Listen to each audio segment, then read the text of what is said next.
노아에게는 세 명의 아들이 있었습니다. 장남이 셈이죠. 셈은 오늘날 황인종의 조상이다. 그리고 하나님께로부터 영권의 축복을 받은 그런 사람이죠. 노아가 축복하기를 뭐라고 그랬습니까? 셈의 하나님 여호와를 찬송하리로다. 그렇게 했잖아요. 그래서 거기서 유대교도 나오고 또 기독교도 나오고 그렇게 했습니다. 둘째가 누구냐? 둘째가 함이죠. 함은 오늘날로 보면은 흑인종의 조상이죠. 아버지의 수치를 자기가 가리고 그렇게 했어야 되는데 그거를 드러냈다라고 하는 이유로 술에서 깬 노아로부터 저주를 받아서 야, 너는 형제들의 종이 될 거야. 그래서 실제적으로 이 흑인들의 역사는 아주 비참하죠. 노예무역의 대상이기도 했고요. 또 오늘날까지도 전 세계에서 가장 가난한 나라를 치자면 이 아프리카에 있는 나라들 아니겠어요?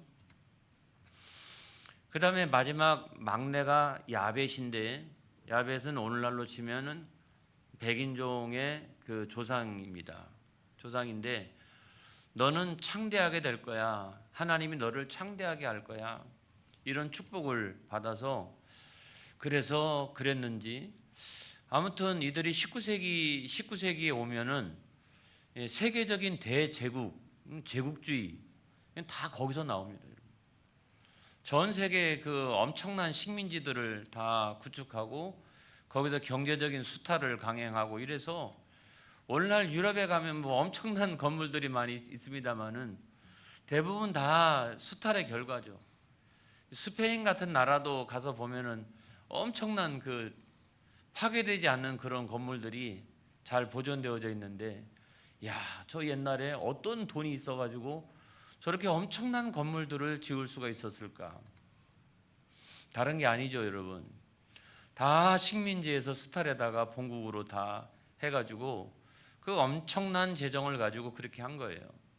근데 어쨌거나 이 황인종, 흑인종, 그 다음에 백인종 그런 경계 구분이 사실은 이 양쪽으로 가면 갈수록 이렇게 잘 뚜렷하지만은 그 경계선상에 있을 때는 아주 그 두 가지가 다 잘 이렇게 합쳐져 있는 이런 형태들이 많이 있어요. 북아프리카 같은 경우는 이 사람들이 흑인도 아니고 그렇다고 중동 사람도 아니고 이렇게 섞여져 있는 것을 우리가 볼 수가 있죠. 아시아 인종도 이렇게 동방으로 더 오면 올수록 생김새가 분명해지지, 이 중동으로 가면 갈수록 아, 이 사람들이 유럽 사람들이야, 도대체 어떤 사람들이야 라고 생각할 만큼 비슷비슷한 얼굴 형태를 가지고 있는 것을 우리가 볼 수가 있습니다. 그런데 하나님 말씀하셨잖아요. 생육하고 번성하고 땅에 충만하라. 그렇게 이제 말씀하셔서 이들이 이제 흩어지기 시작하는데 처음에는 세 명의 아들로부터 시작을 했지만은 그럼에도 불구하고 얼마나 하나님께서 생육하고 번성하고 땅에 충만케 하시든지 노아가 정신이 없어요. 그냥 자식을 낳으면 또 낳고 계속해서 낳기 때문에 살만한 지역을 이렇게 선정해 줘야 되는데 성경에는 없지만 노아가 지도자 아닙니까? 지도자. 그러니까 계속해서 생육하고 번성하고 땅에 충만할수록 지도자인 노아가 그들의 살 곳을 정해주기 시작을 합니다. 그래서 이제 셈족한테는 자꾸 동방 쪽으로 이렇게 향해서 가게 하면서 너는 여기 살고 그 다음에 너 여기 살고 그 다음에 여기 살고 그러면서 지방과 나라가 형성되어지기 시작하고, 함족한테는 너는 밑으로 좀 내려가, 밑으로. 그래가지고 아프리카 지역에 살면서 조금씩 처음에는 근동에 같이 살다가 점점 생육하고 번성해 가니까 이제는 지정해 줄 수도 없어요. 이렇게 지정해 주기도. 그래가지고 그들이 다 지방을 이루고 나중에 나라를 이루게 되었다. 야벳 족속도 마찬가지죠. 처음에는 같이 그 인근에 살고 있다가 더 번성하니까 그럼 조금 더 위쪽으로 가. 그러다가 북쪽 지역으로 가고 유럽으로 이렇게 튀르키예를 거쳐가지고 유럽으로 이렇게 넘어가지 않습니까? 그러면서 나중에 통제할 수 없을 만큼 어떤 지방도 생기고 그들 스스로가 나라도 구축하고 그렇게 했어요. 그럼에도 불구하고 그들의 언어는 하나였더라. 막 전 세계로 흩어져 가는데, 그래도 다행인 것은 언어는 하나였어요. 언어. 그래서 여러분 11장 1절에 있는 말씀에 보면, 자 시작. 온 땅의 언어가 하나요, 말이 하나였더라. 자, 조금씩 더 막 동방으로 북쪽으로 남쪽으로 막 번성해 가는데, 그렇게 번성해 가면서도 언어와 말이 하나였다는 거예요. 얼마나 좋아요, 그렇죠? 좋지 않습니까? 언어가 하나이니까 하나인 언어 안에서 서로 이렇게 잘 협력을 이루어갈 수도 있기도 하고. 그런데 이제 그렇게 계속해서 흩어지다가 보니까 처음에는 중동을 중심으로 해가지고 웬만큼 흩어졌을 때까지는 그래도 하나의 언어 사용하니까 그래도 괜찮았는데, 이게 더 번성해가지고 더 흩어지기 시작하니까 이건 볼 수가 없어요. 이건 볼 수가 없어요. 나중에는 사용하는 의미도 좀 다르기 시작하는 것 같고, 그래가지고 야, 이렇게 우리가 번성하고 흩어지다가는 나중에는 우리가 완전히 흩어지겠구나. 그러면 안 된다 라고 생각해서 그들이 어느 날 하나님의 뜻은 뭐예요? 생육하고 번성하고 땅에 충만하는 거예요. 흩어지는 거예요, 여러분. 온 땅으로. 그런데 사람들은 모여서 더 이상 우리가 흩어지면 서로 이제는 뭐 얼굴도 알 수도 없고, 우리가 한 민족인지 뭐 한 인종인지 이런 것도 알 수가 없고, 이렇게 되니까 이제부터는 안 되겠다 싶어가지고 사람의 뜻대로 이제는 모이자 그랬어요. 모이자. 그래가지고 단합대회를 열었어요. 뭉치면 살고 흩어지면 죽는다. 여러분 있어요. 그게 창세기 11장 2절에 있는 말씀에 보면, 자 시작. 이에 그들이 동방으로 옮기다가 신할 평지를 만나 거기 거류하며, 이런 말씀이 있잖아요. 그들이라고 하는 것은 이 새 족속을 말하는 거거든요. 어느 순간 되니까 더 이상 세상을 향해서 흩어지면 안 되겠다, 우리가. 그래서 한번 뭉치자. 그래서 어디에 같이 함께 살면 좋겠느냐라고 해서 그들이 어떻게 동방으로 가다가 어떤 땅에 도착하냐면 신할 땅에 도착을 했다는 거예요. 이들이 다 뭉쳐. 그래가지고 쭉 이동해 가다가 우리 전체가 살만한 땅이 어디인가라고 생각을 했는데 거기가 신할 평야였어요. 지도를 한번 보겠습니다. 잘 보여요? 크게 메소포타미아 문명 이렇게 되어져 있죠. 강줄기 두 개가 이렇게 있는데 티그리스 강과 유프라테스 강이 있고, 거기 나라로 치면은 이라크잖아요. 이라크. 그리고 여기가 얼마나 비옥한 지역인지 사실은 세계 아주 위대한 제국들이 여기서 많이 나타났죠. 바벨론이라든지 바사라든지 메데라든지, 아무튼 이런 나라들이 이 문명권을 중심으로 해가지고 태어난 제국들이에요. 그러니까 얼마나 살기가 좋으면 나일강 유역도 좋고 황하강 유역도 좋고 인도의 겐지스강 유역도 좋지만은 제가 볼 때는요, 여기가 최고예요. 제가 볼 때는 강이 막 두 개가 같이 이렇게 흘러 넘치고, 그 다음에 얼마나 비옥해요. 저렇게 녹색지대를 여러분 생각해 보세요. 그러니까 여기를 근거지로 해가지고 우리가 흩어지지 않고 세계의 족속이 함께 살면 좋겠다라고 이제 그들이 생각을 하고 점 찍어 놓은 것이 바로 이 신할 평지라고 하는 거예요. 근데 문제는 뭐냐면 여기에 오래전부터 누가 살고 있었냐라고 하면 이 함의 후예였던 함의 족속이었던 니므롯이 살고 있었다는 거예요.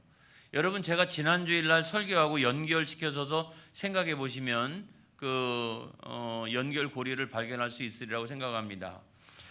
창세기 10장 8절로부터 10절의 말씀에 보니까, 자, 구스가 또 니므롯을 낳았으니 그는 세상의 첫 용사라. 그가 여호와 앞에서 용감한 사냥꾼이 되었으므로 속담에 이르기를 아문은 여호와 앞에 니무롯같이 용감한 사냥꾼이로다 하더라. 그의 나라는 신할 땅에 바벨과 에렉과 악갓과 갈레에서 시작되었으며. 자, 이런 말씀을 생각해 보면, 근데 거기에는 누가 살고 있었냐면 니무롯이라고 하는 첫 용사, 강력한 나라를 이룰 수 있는 그 굉장한 힘을 가지고 있는, 이 전쟁에도 능하고 굉장히 폭력적이고 이런 사람이 거기에 살고 있었다는 거예요. 그런데 두 번째로 여호와 앞에서 용감한 사냥꾼, 이게 문제예요. 이게. 그러니까 여호와 앞에서라고 하는 표현은 뭐냐면 하나님이 보실 때에도 용감한 사냥꾼, 아주 폭력적인 사람이에요. 근데 니무롯이라고 하는 이름은 뭐냐면 대적한다 이런 거죠. 그러니까 하나님 있어도, 하나님이 계셔도 하나님 그 못 본 채하고 폭력을 막 행사하고 그 다음에 하나님을 향해서 함부로 막 대적하는 이런 사람이었다는 거죠. 이런 사람이 그 신할 땅의 주인이었어요. 신할 땅에서는 하나님도 조심해, 이렇게. 내가 곧 여기서는 내가 최고야, 내가 이 땅의 주인이야, 내가 신이야 라고 할 만큼 그런 사람이에요. 신앙이라고 하는 건 하나도 없고 하나님을 향해서 함부로 대적하고 이런 사람이었다고요. 굉장한 그 폭력적인 힘을 가지고 이 전제 군주 국가를 이렇게 이뤄나가는 이런 사람이었다는 거죠. 근데 이제 다 이동해 가면서 이제 거기서 함께 살려고 했는데 거기 땅 주인이 누구예요? 땅 주인 니무롯이잖아요. 그러니까 니무롯의 승낙을 받지 않고 그 땅에 살 수 있을까요? 불가능하잖아요. 여기서는 내가 왕이에요. 여기서 내가 신이에요. 하나님도 그냥 여기서는 내가 최고예요. 그러니까 자기가 스스로가 우상이 되고 이 땅의 주인이라고 이야기할 만큼, 그 자기 이야기가 속담으로 전해질 만큼 이런 사람이었다고요. 근데 이런 사람의 동의 없이, 이런 사람의 승낙 없이 이 족속들이 다 여기에 와가지고 신할 평야에서 살 수가 없어요. 살 수가 없어요. 이 사람이 허락해 줘야 되는 거예요. 다 내 휘하로 들어와. 내가 너희들을 통치해 줄게. 그래서 예전에 뭐 홍수 심판 이런 것이 있어도 이제 다 내가 그런 어려움으로부터 너희들을 다 지켜주고 보호하고 할 테니까 내 휘하로 다 들어와. 그렇게 한 거예요. 그렇게 한 거예요. 그리고 여러분, 역사학자인 요세푸스에 의하면 이 성경에는 명확하게 나와 있지 않지만 거기서 바벨탑을 이제 건축을 합니다. 그런데 이 사람들이 다 모여가지고 민주주의적인 어떤 그 토론의 절차를 통해서 우리가 여기서 흩어지지 말고 바벨탑을 건축하자, 그렇게 해도 소용없어요. 누가 승낙을 해야 돼요? 니무롯이요. 이 땅의 주인이요. 여기서는 신적인 존재요. 여기서는 우상인 이 니무롯이 그거를 승낙을 해줘야 거기서 탑을 쌓든지 뭘 하든지 다 할 수가 있는 거예요. 그래서 역사학자 요세푸스는 사실은 이 바벨탑 건축의 주동자가 니무롯이다, 그렇게 이야기해요. 그리고 그건 굉장히 근거가 있는 이야기라고 생각이 들고 신학적인 어떤 통찰로 봐도 그거는 거의 타당하다라고 생각을 합니다. 여러분, 이 창세기 11장 3절로 4절에 있는 말씀에 보면, 자, 시작. 서로 말하되 자 벽돌을 만들어 견고히 굽자 하고 이에 벽돌로 돌을 대신하며 역청으로 진흙을 대신하고 또 말하되 자 성읍과 탑을 건설하여 그 탑 꼭대기를 하늘에 닿게 하여 우리 이름을 내고 온 지면에 흩어짐을 면하자 하였더니. 자, 니무롯이라고 하는 이름, 그 사람이 첫 용사요, 여호와 앞에서 용감한 사냥꾼. 그러니까 그 사람 자체도 하나님에 대하여 대적하는 그런 인상이 강하잖아요. 그런데 같이 모여가지고 회의를 했어요. 이렇게 모여가지고. 근데 아무튼 저 형식으로 보면 전체가 모여서 회의를 한 것 같아요. 말하되 자 뭐 이런 표현들이 있는 거 보니까. 그럼에도 불구하고 이 모든 논의의 결정권은 누구에게 있어요? 니무롯에게 있어요. 노 그러면 안 되는 거예요. 이 사람이 예스 해야지 이게 되는 거예요. 그런데 이제 탑을 건축하는데 왜 탑을 건축하자 그랬을까? 거기에는 여러분 세 가지 표현이 나옵니다. 탑을 건축해서 하늘에 닿게 하자, 이거잖아요. 근데 생각을 해보니까 왜 그랬을까? 하나님이 또 나중에 또 홍수 심판을 하지 않겠다라고 말씀하시고 무지개 언약을 내려주셨지만, 그럼에도 불구하고 또 다시 만약에 홍수 심판을 내린다라고 그러면 우리가 이 탑을 어디까지? 하늘에 닿게 해가지고 다 피해가지고 올라가면 되지 뭐. 올라가면. 그런데 여러분, 이거는 조금 근거가 없는 이야기라고 생각합니다. 왜냐하면 사람들이 생육하고 번성해가지고 땅에 충만해가지고 사람들 숫자가 엄청나거든요 지금. 근데 이 사람들이 이 바벨탑이라고 하는 것은 이런 형태잖아요. 이런 형태. 홍수가 이만큼 이때는 그래도 그 위로 도망가가지고 살 수 있어요. 근데 홍수가 더 올라오면 그 위로 도망가고. 근데 홍수 심판을 우리가 생각해보면 그거는 전 세계에서 가장 높은 산들도 다 그 뒤집어 다 이렇게 그거를 뛰어넘는 정도의 어떤 홍수 심판 아니겠어요. 그러니까 거기도 도망간다 할지라도 살아남을 사람도 없고, 그 위에 이 좁은 데로 올라가가지고 다 거기서 살아남을 수도 없어요 여러분. 그렇기 때문에 이건 어떤 의미를 가지고 있느냐, 이런 거죠. 하늘에 닿게 하자. 하나님이 나중에 홍수 심판이 아니라 불심판을 내린다든지 다른 심판을 내린다든지 어떤 심판을 내린다 할지라도 하나님께 대적한다라고 하는 의미가 있는 거죠. 하늘에 닿게 하자. 하늘에 거기 다가가지고 뭐 할 거예요 거기서? 거기 꼭대기 만들어 가지고. 그러니까 하나님을 대적하는 거죠. 어떠한 심판이 있다 할지라도 우리는 이거 있어, 이거. 그래야 그쪽 위로 다 올라가 가지고 하나님을 향해서 대적한다라고 하는 의미를 가지고 있어요. 그다음에 두 번째로 보면 우리 이름을 내자 그랬잖아요. 우리 이름을 내자. 그러니까 하나님 영광 올려드리고, 그다음에 뭐 하나님의 이름을 높여드리고, 이런 게 아니라 굉장히 인본주의적이죠. 우리의 이름을 내자. 다시 말하면 당연히 하나님 받으셔야 될 영광을 우리가 받는다라고 하는 의미를 가지고 있다면, 이거는 자기들도 하나님처럼 되고 싶은 거예요. 하나님 이름을 내는 게 아니라 우리 이름을 내자. 이거는 우리도 하나님처럼 그 영광을 차지하고 싶고 하나님처럼 되고 싶은 거예요. 그 다음에 세 번째가 뭡니까? 이유가 흩어짐을 면하자, 이거잖아요. 아까 얘기했잖아요. 뭉치면 살고 흩어지면 죽는다. 그래가지고 열심히 이제 뭉쳐요. 뭉치는데 중요한 건 뭐냐면 거기 하나님이 안 계신다는 거예요. 하나님 없어도 되는 거예요. 우리끼리만 뭉치면 살 수 있어. 무슨 심판이든 어떤 어려움이든 어떤 시련이든 어떤 문제든지 간에 하나님 안 계셔도 우리가 똘똘 뭉치기만 하면 해결될 수 있어. 이런 생각을 가지고 있었던 거죠. 그러니까 이 세 가지 표현을 다 우리가 생각해 보면 이거는 하나님을 대적하는 거예요. 하나님 안 계셔도 되고 하나님을 향해서 뭐 대적할 수도 있고, 이런 생각을 이들이 가지고 있었다라고 하는 사실이 중요한 거예요. 그래서 그런 의미에서 이제 바벨탑을 건축을 했는데 뭐 이런 형태겠죠. 이런 형태. 이 바벨탑의 모습. 그래가지고 밑에는 이렇게 넓게 하고 그 다음에 점점 좁게 해가지고 위를 향해서 저렇게 올라가는 형태로 저렇게 바벨탑의 모습을 우리가 볼 수가 있는데, 저 맨 꼭대기에 그때 당시에 세계 족속의 모든 사람들이 올라가서 피할 수 있을 것 같아요? 불가능하잖아요. 이런 형태의 모습의 탑을 건축을 했다는 거죠. 자, 이 바벨탑 이 건축의 이야기가 우리들에게 주고 있는 몇 가지 교훈이 있어요. 교훈. 첫 번째로 저거는 하나님을 향해서 반항하는 거다.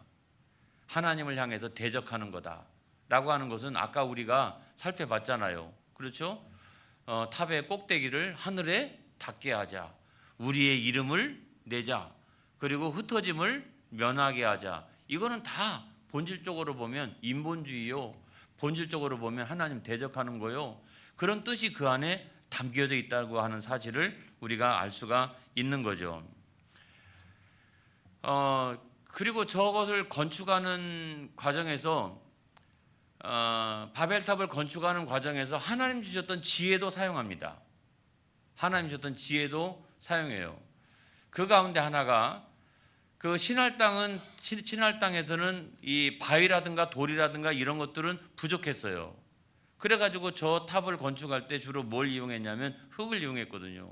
흙을 구워가지고 벽돌 만들어가지고 이걸 쌓아가는데, 벽돌을 만들어가지고 이걸 쌓아가기 시작을 하는데, 그거 여러분 잘 쌓으면 굉장히 강력합니다, 여러분. 그래서 쌓아가는데 이거 하나하나를 어떻게 이렇게 붙일 거예요? 그거를 역청 갖고 했다는 거죠. 바벨론 지역에도 많이 있고, 그 다음에 그 이스라엘의 그 사해 바다 근처에서도 많이 나는 이 역청. 이 역청이 어떻게 보면 아스팔트 그 매끈매끈하고 한 그것과 비슷한 거예요. 그걸 가지고 발랐다는 거예요. 근데 그거 언제 배운 거예요? 언제 배운 거예요? 그거 노아의 방주를 지을 때 하나님께서 직접 가르쳐 주신 거예요.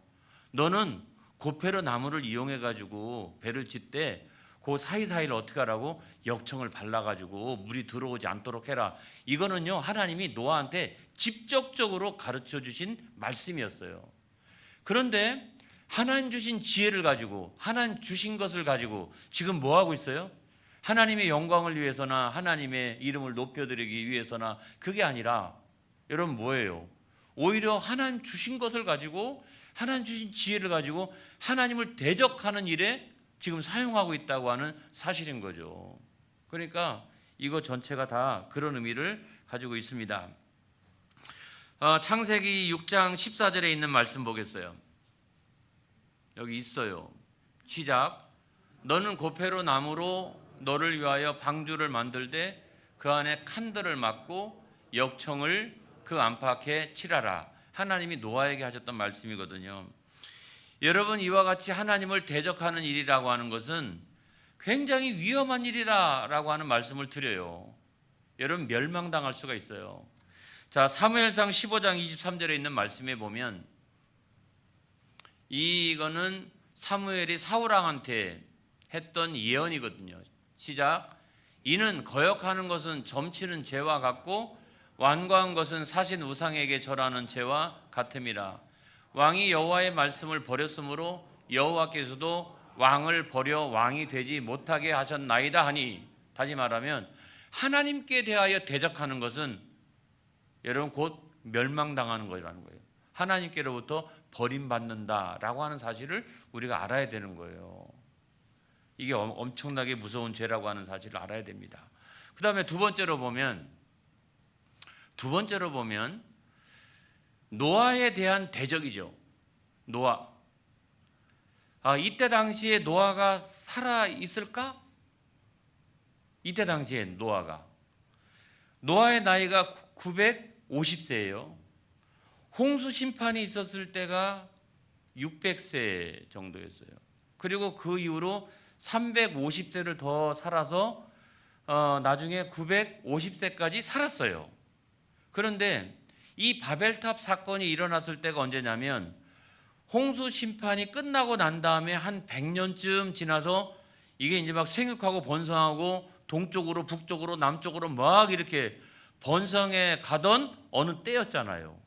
그 시기를 한 100년쯤 생각합니다. 한 100년. 그러면은 노아의 나이가 700세잖아요. 700세면 앞으로 살 날이 250세. 앞으로 창창해요. 여러분, 앞으로 250세. 아주 엄청나요. 엄청나. 그러니까 아직도 지금 노아가 지도자로서의 자기 역할을 하고 있어요. 하고 있잖아요. 그렇죠? 그 충분한 역량이 있는 거죠. 아직도 250년을 더 살아야 될 뿐이라고요. 그런데 지도자로서의 부족한 점이 없어요. 그 역량이 충분한 사람이에요. 그런데 지금 현 단계에서 노아 홍수 사건이 있고 난 다음에 불과 100년도 안 지나가지고 이들은 누구를 지도자로 지금 세우고 있냐라고 하면 니므롯이에요. 실질적으로 노아가 바벨탑 사건에 있어서 하나님은 분명히 흩어지라고 말씀하셨는데 인간적인 생각을 가지고 이들이 지금 모이고 있는 것도 노아의 뜻이 아니에요. 또 모여가지고 바벨탑을 쌓으면서 하나님을 대적하고 있는 것도 노아의 뜻이 아닌 거예요. 그건 누구 뜻이냐? 니므롯이죠. 니므롯. 그러니까 지금 현 단계에서는 누가 지도자냐고 하면 니므롯이 지도자의 역할을 하고 있는 거예요. 그렇다라고 하면 이들은 지금 누구에게 반역하고 있느냐? 노아라고 하는 지도자에게 반역하고 있는 거예요. 대적하고 있는 거예요. 그 다음에 세 번째로 이제 성경이 우리들에게 가르쳐 주고 있는 건 뭐냐면 복음에 대하여 대적하고 있는 거예요. 복음. 자, 이 바벨탑을 쌓는 거는 탑의 끝을 하늘에 닿게 하자. 이거는 어떤 의미를 갖느냐? 그 하나님의 심판만을 면한다라고 하는 게 아니라 인간적인 노력이나 이런 걸 가지고 이렇게 하늘에 닿게 해서 어떻게 우리 스스로가 하나님 없이도 우리 스스로가 구원에 이르고, 뭐 영생이라고 하는 표현은 여기 없지만 그럼에도 불구하고 막 영생도 이루고, 그 다음에 하나님의 나라도 이루고 막 천국도 이루고, 하나님 없어도 우리는 이 바벨탑을 중심으로 신할 평야에서 얼마든지 그와 같은 것을 이룰 수 있다라고 하는 생각을 가지고 이것을 쌓아가고 있는 거지 않습니까? 우리가 구원론에서 생각해 보면 사람의 스스로가 선한 행동을 가지고 구원에 이룰 수 없어요. 윤리와 도덕을 가지고 구원에 이룰 수 없어요. 그 다음에 어떤 행위나 공로를 가지고 스스로가 구원에 이룰 수 없어요. 사람은 스스로가 그럴 자격도 없을 뿐만 아니라 그럴 능력이 없어요. 인간은 스스로가 스스로를 구원할 수 없어요. 근데 바벨탑 사건은 뭘 얘기하냐면 인간이 스스로가 스스로를 구원하려고 했다는 거예요. 하나님 없이. 그렇기 때문에 이거는 복음을 반역하는 거죠. 복음을 대적하는 거죠. 여러분, 복음이라고 하는 것은 뭐냐? 하나님이 스스로가 구원받을 자격도 없고 구원에 이를 수도 없는 능력을 가지고 있는 그런 인간을 사랑하셔서 구원하시기 위해서 인간의 몸을 입으시고 이 세상에 내려오셔서 자기를 십자가에서 내어주신 사건이잖아요. 그러니까 인간 스스로 올라가는 사건이 아니라 하나님이 임마누엘로 우리 가운데 내려오신 임마누엘의 복음의 사건이라고요. 그런데 이거는 그 복음에 대하여 대적하고 저항하고 반항하고 하는 사건이라고요. 그래서 이 바벨탑의 교훈은 그런 의미를 가지고 있고, 또 마지막으로 보면은 하나님 말씀에 순종하면 복을 받고, 이게 신명기적인 게 하나님 말씀에 순종하면 복을 받고 하나님 말씀에 불순종하면 저주를 받는다. 이게 신명기적인 거잖아요. 그런데 에덴 동산에서 사실은 인간이 잘 거기에서 순종하고 살았으면 에덴 동산 기가 막힌 곳에서 행복을 누렸을 거예요. 안 그렇습니까? 그 다음에 노아 홍수가 끝나고 난 다음에 생육하고 번성하고 땅에 충만한데도 막 동쪽으로 아무리 가도 남쪽으로 아무리 갔던 사람들하고 나중에 한 1년이고 2년이고 나중에 만난다 할지라도 언어가 같아요. 언어가. 그 다음에 저쪽 북쪽으로 가서 튀르키예 거쳐가 유럽으로 가가지고 북유럽까지 올라간 사람들하고 나중에 저 동방으로 가가지고 중국 거쳐가지고 여기 대한민국에서 태어난 사람도 나중에 만나면 다 이게 돼요. 그런데 여러분, 오늘날 우리가 그게 다 산산조각 났던 이유가 뭐냐? 여러분, 인간의 그와 같이 네 가지로 하나님 앞에서 이렇게 대적했기 때문에 하나님께서 그 언어를 흩어 버리신 거라는 거예요. 만약에 안 그렇다고 그러면 우리는 지금도요 외국어 공부할 필요가 없어요. 다 통해요. 다 통해. 근데 인간의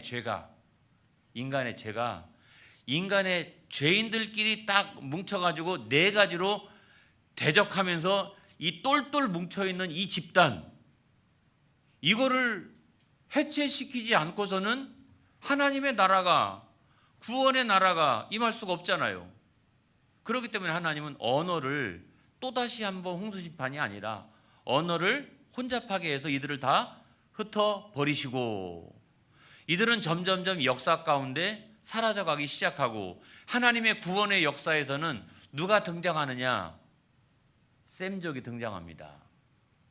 자, 세 개의 족속이 중심이었다가 바벨탑 사건 이후로 하나님이 언어를 혼잡게 하신 이후로 어느 족속 하나만이 하나님의 관심과 주목의 대상이 돼요. 그 사람이 누구냐? 셈족이라는 거예요. 셈족은 노아가 축복하기를 셈의 하나님 여호와를 찬송하리로다. 할렐루야.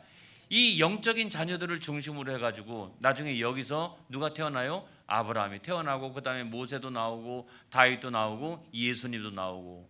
그래서 하나님은 이와 같이 두 가지로 하나님 구원의 역사를 전개하신다. 하나는 공의로 심판하시고 사랑으로 믿음 가운데서 영적인 자녀들을 끊임없이 세워나가시며. 할렐루야. 여러분 그와 같이 하시는 분이 바로 하나님이시다라고 하는 것을 우리가 바벨탑 사건을 통해서 다시 깨닫게 되어지는 거예요. 사랑하는 성도 여러분, 영적인 셈족이 되어지기를 주님의 이름으로 축복합니다. 늘 하나님 사랑하고 또 하나님께 찬송과 영광을 올려드리는 저와 여러분이 되어지기를 축복합니다. 기도하겠습니다. 할렐루야. 고맙고 감사하신 우리 하나님 아버지,